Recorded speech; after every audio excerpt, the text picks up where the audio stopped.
Hi, I'm Pastor Bong Bailon of Real Life Christian Communities.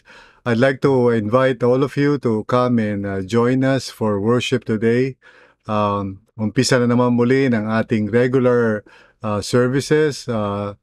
Meron po tayong dalawang gawain, 9 a.m. for Tagalog and 11 a.m. for Taglish. Please come and join us. We have a new series po na ang pamagat ay Sigurado, no? So ito'y may kinalaman sa mga bagay na we can be sure of, no, garantisado, sigurado, even though we are facing maraming uncertainties in the future.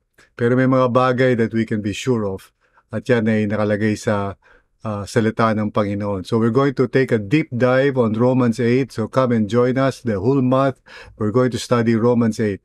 So for more information, please visit online.rlcc.ph online.rlcc.ph. God bless.